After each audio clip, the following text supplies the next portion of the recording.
how to bring up lagging body parts. I get this question all the time, even some of my most advanced clients, and they start working with me. We're doing nutrition and contest prep work. Most of them will choose to combine training because they want to make sure that there's some synergy with all that. They know I'm a physical therapist and a strength coach, and I've got that background. And very quickly, that question comes up.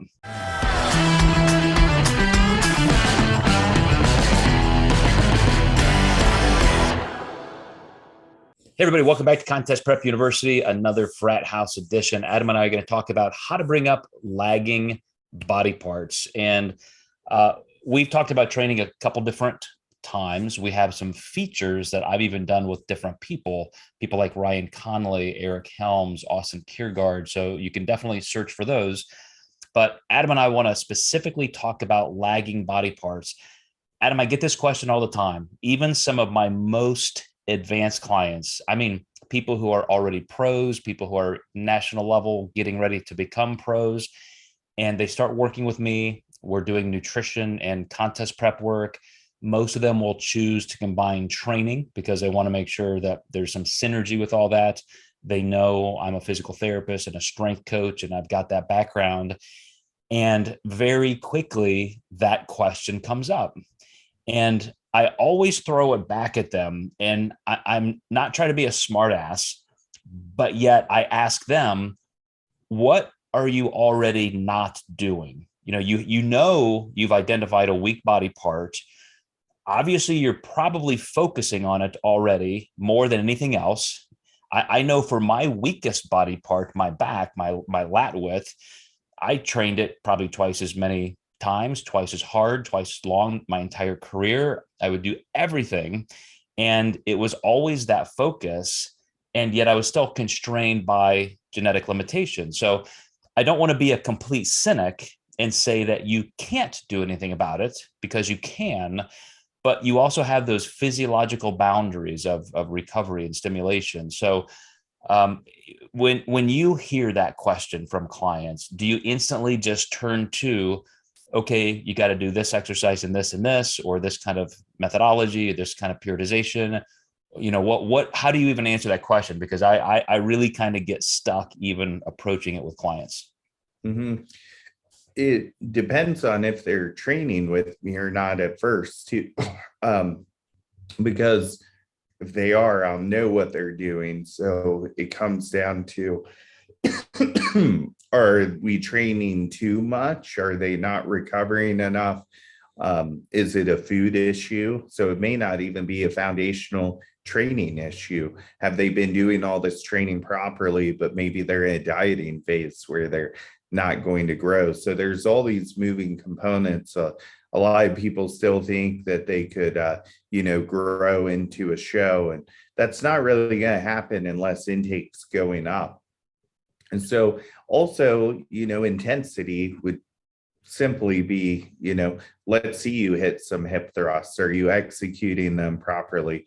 Just if they need bigger glutes. Is foot positioning good? Are they getting it onto their hamstrings more than their glutes? So there's a lot of foundational things. I might have them send a video through Instagram, and if that checks out, we'll also look at frequency, intensity, and make sure that they're taking the time to recover and doing the nutritional modalities needed to recover as well. That doesn't necessarily mean a perfectly defined pre and post workout meal. Maybe they've never even optimized hormonal profile in off season, because their version of an off season 6 months versus a year to year and 6 months. So what have we really done full circle to do that? And we just have to understand some people are way slower to grow than others. And this is where sometimes you win with those clients, where you see a 2 or 3 year off season and they come back way better because their body needed that much time to grow. So you really laid out, I think, just about every variable that can be addressed. And I would back up to the beginning and just make sure that each person understands what they are capable of. And I'm going to go through a series of physiques that people may not know, some will. But as I've worked with just, hundreds, if not, thousands, I know it's been thousands of competitors over the last 25 years and over 150 pro titles, over 50 world champions and so forth. You just instantly know when you're looking at somebody if they have the genetic shape to win at that level. You just do or you don't. And so you start looking at overall skeletal structure, then you start looking at muscle structure. And I'll give you an example. I have a client right now who's going to be an IFBB pro bikini competitor, and just shoulder width out to here, just huge full delts, great quads, hams, and glutes. Can get lean enough so that the glute fullness is just on full display, delineated from the hamstrings. And when you start breaking down those genetics, you start looking at how far the glutes go down and the tendons insert on the femur. And that makes a big difference because some people can have very high kind of horizontal glutes. Some people can be a little bit more vertical. I look at things like quad shape. How long is the vastus lateralis tendon? Because that's going to, define how wide the quads can get from the front or the side, especially if you're, let's say, a men's, bodybuilder.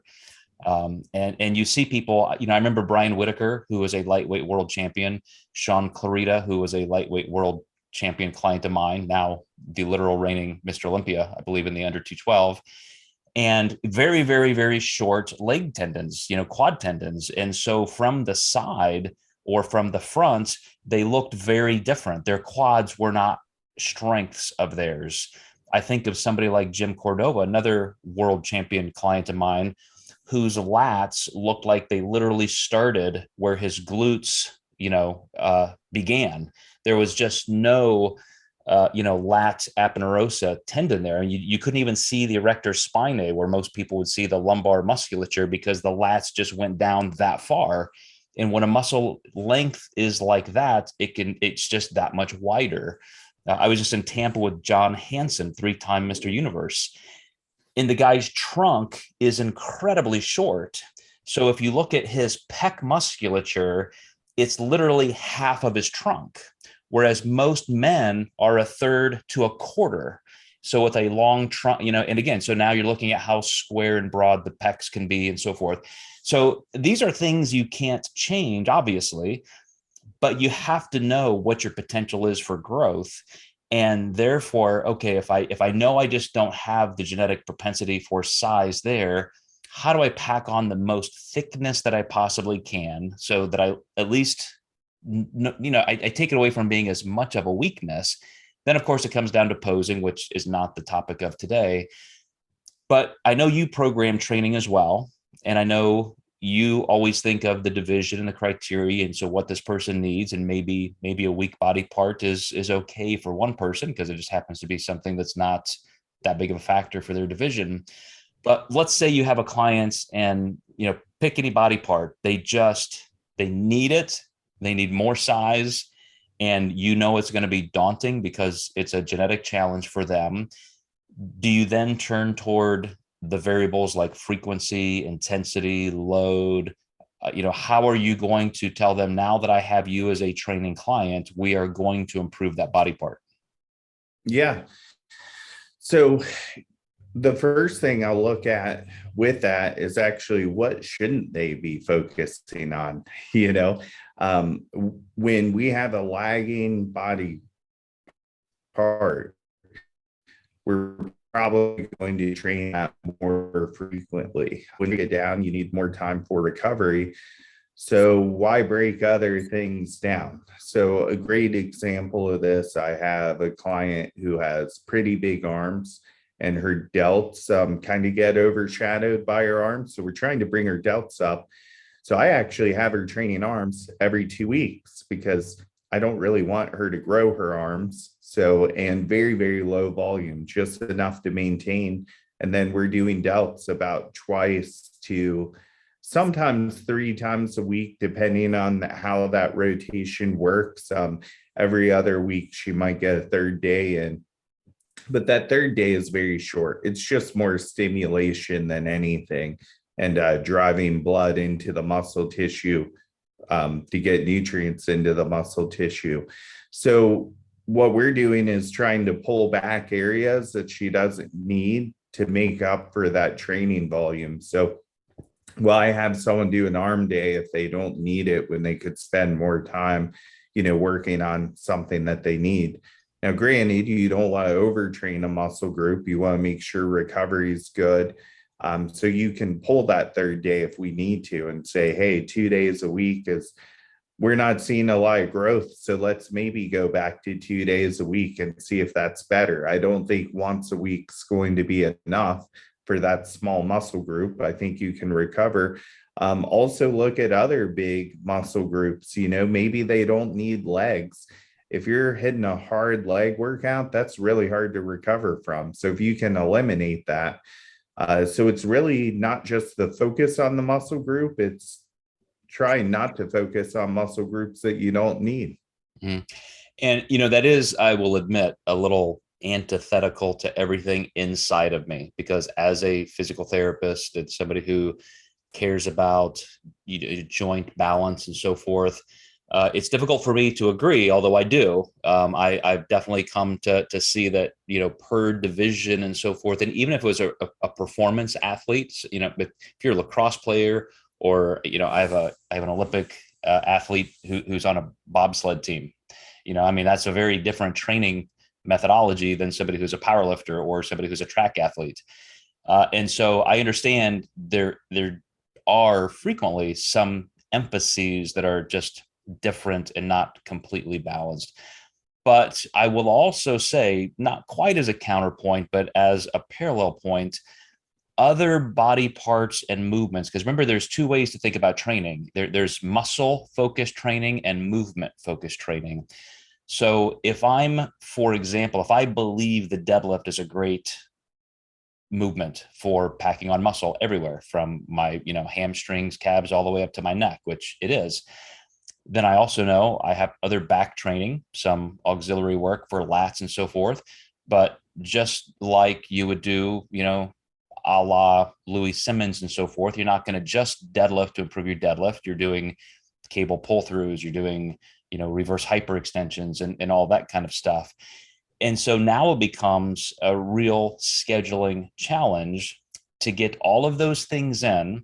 And I think, like most of the big names in training today, especially researchers, they're looking at training a quote muscle group, and their research models are how many times a week, how many sets per week, how much total work and volume per week. Well, you're not counting all of the overlap and all of the movements and the other muscle groups and the central nervous system load on top of that. And so it has become an interesting scheduling obstacle just to make sure that you're getting every single movement, and then the focus on strength versus hypertrophy versus anything in the middle. And so another question I have for you that I think would be very helpful, per maybe division, going back to your point there, like bikini versus men's physique or bodybuilding, somebody who really just wants the most muscle, I need the most development I possibly can. How do you get all of that in without overtraining? Yeah, absolutely. And you're right, when you get into volume and how much weight are you using per set and how many reps, and then you multiply that over the course of the whole workout. And that's actually why I started changing how I did my training recently, where I don't want my clients stressed with tracking everything, but now they have the option to track the weights they used and how many reps they actually did achieve. Say if I give them a 10 to 15 rep range, or let's say 12 to 15, that would be more accurate. I can look at how many reps they got, and we can look at the volume for the week on how much weight was moved. And so that's a good way to really monitor your clients, progress. Are their weights increasing? Are they staying about the same? Maybe they're getting weaker on things. We might need to say, hey, we're doing too much. We need to pull things back because you're not improving. Now, there could be a whole nutrition component to that, but I'll try to keep it here just because this is training. And then, like you said, if someone's doing back, I might throw their rear delts in that versus actually doing it on their shoulder day, because there's going to be some overlap on other muscle groups as well.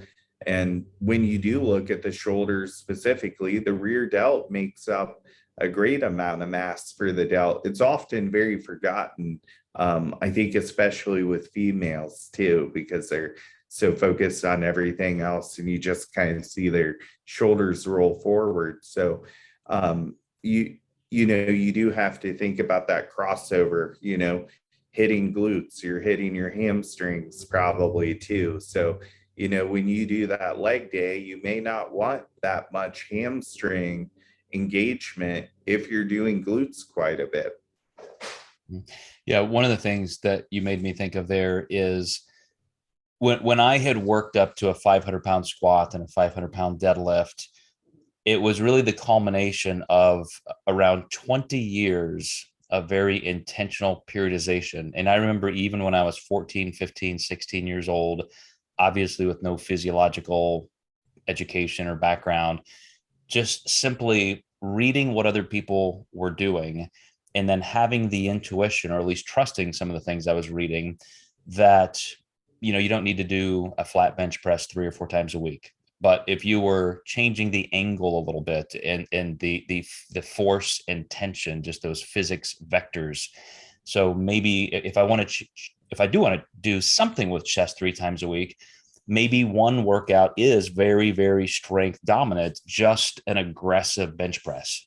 Then maybe I'm doing an incline dumbbell press 4 days later. And then, maybe when I'm, doing delts or something on another day, maybe I'm using some kind of a fly type movement or a cable, contraction. But at some point, and I know this is where we've diverged a little bit as a culture, what people think of condescendingly as bro training is being very muscle focused, which is it's chest day, man. I'm going to go obliterate my chest, and you're going to do 30 sets on just chest. And I can't say that that's bad or wrong. You certainly need more recovery, but some research is indicating that, maybe backing that off, having kind of a, even if it's a weekly nonlinear periodization model, where if you do each body part twice a week, one is kind of strength focused, one is light or intensity focused. Now it's eerily looking a lot like the light heavy type splits from the 1970s. So we're almost just recreating the wheel. But now with all of the little small things people want to do, like glute training 4, 5, 6 days a week on top of leg training, I definitely see more clients than ever, Adam, just saying, yeah, I don't train chest whatsoever. I don't train arms. All I need for my division are glutes and delts. And there's part of me that thinks, man, you're missing so many movements that could actually not only benefit those body parts that you think you need, but that would also help with overall strength. Some of those, balance points, that like one of my clients who said, I desperately need delts, a bikini competitor, but I don't train chest whatsoever. And then I pointed out in her photos, look how just completely almost paper thin your thorax looks. Just imagine if you had a little bit more muscle in your upper chest, what that does posturally to your delts. You can't tell me that that's not going to help your pursuit to bigger delts. So I tend to come back to, wanting the most muscle possible, even if there are some aesthetic fine tuning points. But I really just, I can't help but think there's a mistake when people aren't training, their entire body, even if, as you said, maybe it's only once every 2 weeks, maybe it's with different intensity levels. But have you seen any issues with that? Any kind of imbalances orthopedically that are showing up yet as even just pain or injury? I think the anterior head gets hit pretty well from a bench press, and when that goes away, you're going to see girls with less anterior head on their delt. I do think that a lot of this comes from breast augmentation and surgeons telling girls never to do a push-up or a bench press again. And or they just tell them post recovery, like 6 weeks back to the gym, don't do these movements. And then they forget that that was only a short period of time. I do see that time and time again. I know for myself, a lot of my girls have been a lot more delt dominant, so they may be doing less chest than some other people. It just kind of depends on the person. But I do find that a lot of girls with augmentation are straying away from doing any chest work at all. And maybe you can't do a flat bench, but maybe go to like an incline bench where it's not completely just on the chest and stimulate that anterior head. Where I really notice it being a problem is where a girl goes really big up top, and now her shoulders are now compared to however many cubic centimeters of fluid they have in their chest now, and it does make the delts look smaller. So sometimes after the augmentation, they actually may need more delt. So it is something I see as being a problem here and there for athletes. Well, I do want to turn toward nutrition. You brought that up in the beginning, and I'm gonna also tie back in when I'm working with a client and we are definitely pursuing a lagging body part. One of my rules is, yes, we can train that more often. Let's say 2 or 3 times a week, 2 or 3 times in even an 8 or 9 day cycle. And yet we have to make sure we do some kind of micro periodization. So every workout is, maybe not as aggressively heavy. There has to be some type of recovery mechanism where you're stimulating but still recovering. And so you're looking at probably just condensing a mesocycle with strength and hypertrophy type work. But you also have to know your risk of strain, of tendonitis, of injury is greater. So if you're going to start stacking more workouts in for a single body part, you also have to be willing to call an audible and just take a day off when you need it. So when I was training my back more than any other body parts, and I would literally create this complicated schedule, and maybe I'm training my back every 4 days and my legs every 6 days and my biceps every 3 days. Like I literally went through the physiology of each muscle fiber type and what I think they could withstand and get maximum stimulation with maximum recovery. But when you're pushing the envelope and you're condensing those workouts a little closer together to get more frequency, occasionally you're going to have a sore tendon or a sore muscle, and maybe you just feel very fatigued. Maybe your central nervous system is not recovering as well. If you're not willing to punt on those days and just push a workout back a day or skip one of those extra workouts that you've already scheduled per week, it's really going to backfire. So I'm perfectly fine with extra frequency and even pushing into intensity as I would define intensity. I know that's questionable physiologically by some people. Then you just have to be willing to do that. And I see good results, but it does have to include that huge recovery component.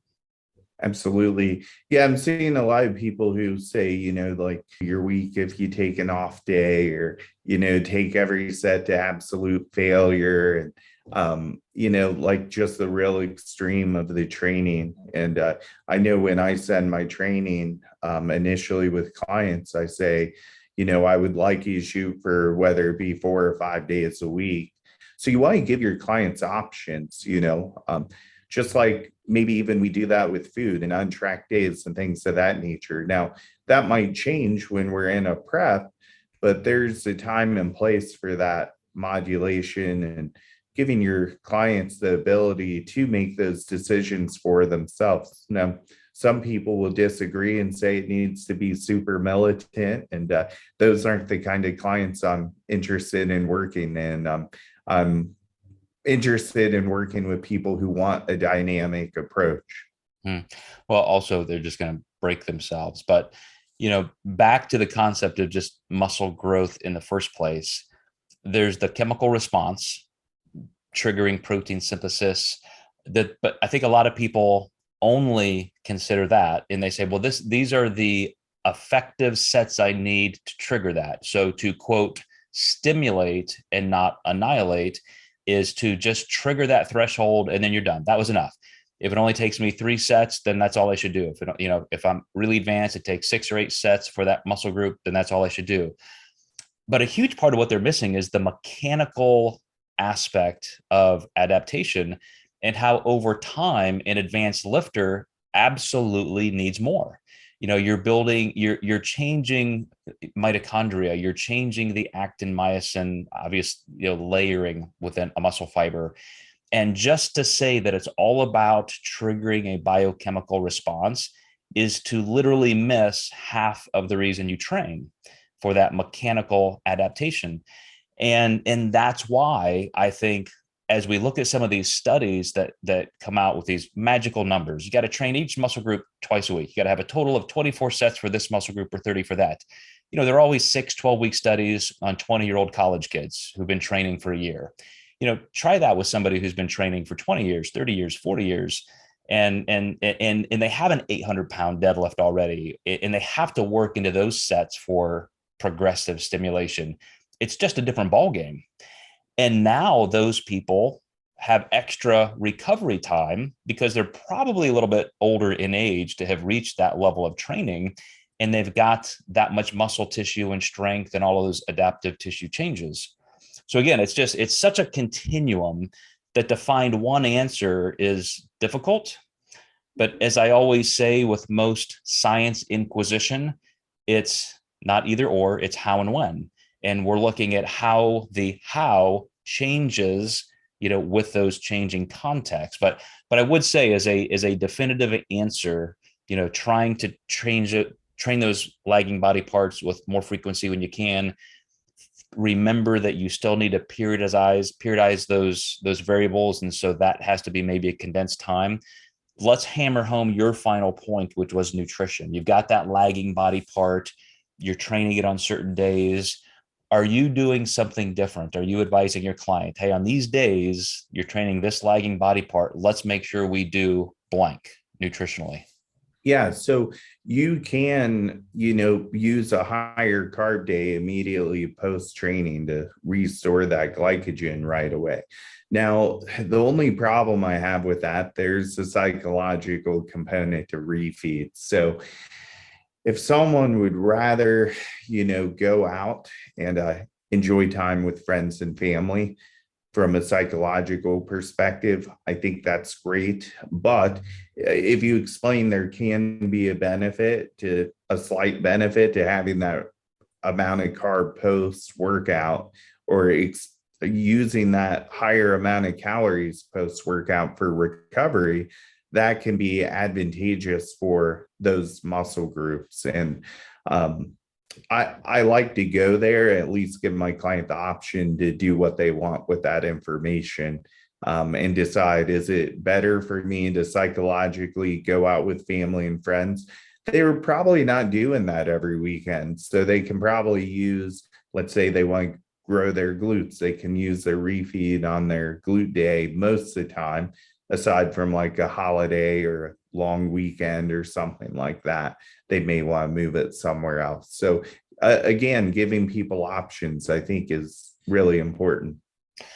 And I think that is paramount. I mean, I also like to consider a little bit more pre-workout food. Even myself at this stage of training, on those days, I know I'm going to have a brutal workout. It's a body part or a movement that really matters to me.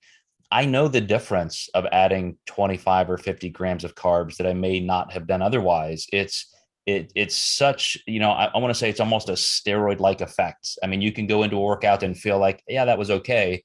But then those extra carbs just are so immensely powerful. But in an off season, especially, I could not agree with you more, Adam. When you post training with a killer workout on a body part that you're really trying to get to respond, to have within a few hours that just high calorie, high density type meal over time, week after week, it really pays off.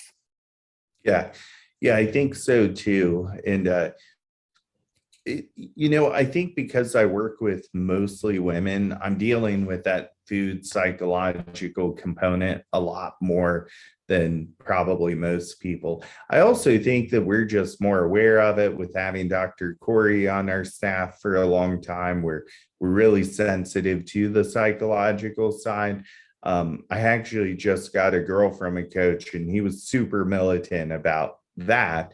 And she was actually struggling psychologically. And I said, well, he's right to some degree, but, you know, with me, you're going to have the dynamic or the choice to do it that way or not. And some weeks may be better for you to structure it that week than, you know, let's say it's your birthday and, you know, you maybe want to have an untracked or refeed meal on that day. You're going to be able to have that flexible component with me. And, you know, to your point, it doesn't even have to be aggressive. I mean, if you're just not in a calorie deficit, consistently over time, you're already at an advantage. And, you know, who's to say that for one person, a 130-pound bikini competitor, you know, that extra 200 calories on that day is not helpful. It doesn't have to be 1,000 calories. It doesn't have to push somebody into unwanted body fat. But the final thing that I'll say, everybody, that I think is going to be very helpful to your training is consider overlap. Like when I was really going for a 500-pound squat and deadlift, I knew if I was deadlifting heavy, I didn't have to do Romanian deadlift super heavy that week.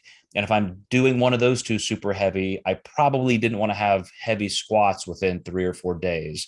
So just being able to cycle between different types of stimulation, you know, we already talked about, you know, just the different kinds of supportive exercises you can do when you may not want to directly replicate that heavy lift, but you still want to target those muscles. So that's when you're toggling between movement focus and muscle focus.